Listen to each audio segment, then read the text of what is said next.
everybody, and God bless. So for the past couple of weeks, I've been having dreams and visions about my soulmate and then my wedding. And last night I was like, God, why am I constantly getting dreams and visions about my wedding and my soulmate? There's so many terrible things going on in this world right now. There's literally was a fire tornado thing that started, I think, yesterday. And I'm sitting there like, what's going on? Like, I've never received anything about the terrors in this world that's happening right now. And also, like, you know, just right now we know you're coming back at any moment. So I'm like, God, you're constantly showing me things about me and my future for me personally. So that's why I've been posting them, because I'm like, this is literally 100% personal. Like, last night I had a dream about what my bridesmaid dresses should look like, and I was told not to be cheap about everything, just really have faith in God. And so I'm just like, God, you're constantly showing me this stuff, and like, I wasn't even really asking for it. So I was asking God, like, you want me to focus more on my wedding and my soulmate and things like that. So I'm like, this is where you're leading me to focus on.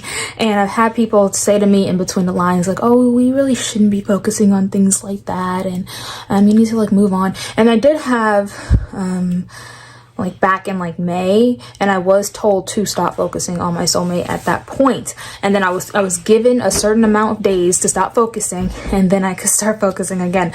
And so at that time, I think it was because it was becoming like an idol, and I wasn't understanding the significance of a wedding and being married to your soulmate and the mate and things like that. And so I was seeking God on it. I was like, God, why are you want me to focus on this? Every single time I'm like, I don't want to focus on them, just let it go. Boom, I get a dream or vision about it telling me like, no, you need to keep focusing on it, keep praying for it, and keep having hope, and don't have any fear of finances and like how it'll happen and things like that. Just like really focus on God. And so I was asking him about it, and it instantly like came to my spirit. So I was talking to my best friend about this, about how God gives us relationships to represent our relationship with him. And so, like, for instance, my best friend, I love him so much, and I was just like, okay, anything I do with my best friend, because of how much I love him, I need to make sure that I'm, treating God the same way. So for instance, I have a day out of the week that I'm like, this is my best friend's day. If they're free to talk, it's like, I don't care what's going on, like, I'm talking to my friend because this is his day.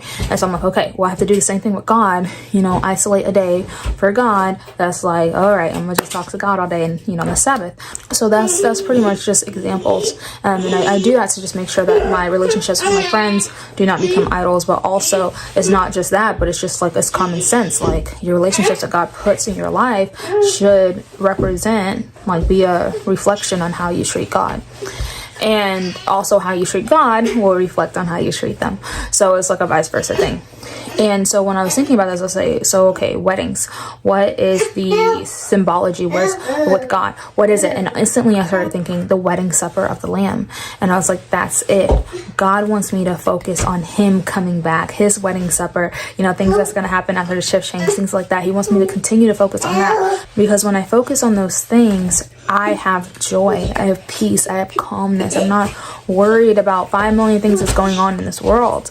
And so that is why it's so important that when we have dreams and visions, or we're being led and we have different like signs and stuff like that, really focus on what is it all connecting to God?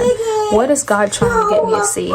And this is what I believe God is getting me to see, like everything that's going on in my family and things like that, all this like bad stuff that's going around and things like that. And it's like, God is still just like, I don't want you to focus on the pain and the hurt that you're surrounded by. I want you to focus on the goodness and the joy of me coming back and things like that. And so I was thinking about that last night, and I was just super, super happy. I'm like, God, you have revealed so much to me when it comes to my soulmate and my wedding.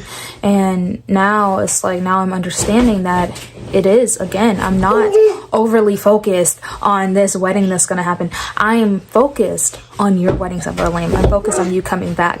And I'm just so grateful and happy about that. And so I wanted to say that to you guys to let you know that this is what God wants us to focus on.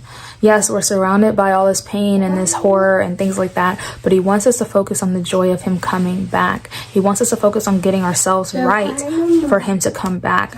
Granted, yes, there are people that are passing away, and I pray for the ones that have a soul and can be saved, that they, you know, are safe and come to God. But what I'm saying is, like, we should not be so focused on it that it is blinding us from seeing God comes back. Remember, he will come back like a thief in the night, okay? We don't have time to be sitting here worried about what's going on in somebody else's backyard when our backyard is, you know, about to be inhabited with the presence of God, and we all the way over there, and God's like, hey, I'm over here. So make sure you get yourself right, and make sure you're focusing on things that God wants you to focus on, and that is him coming back and you being ready for it. All right? So God bless you. Have a nice one.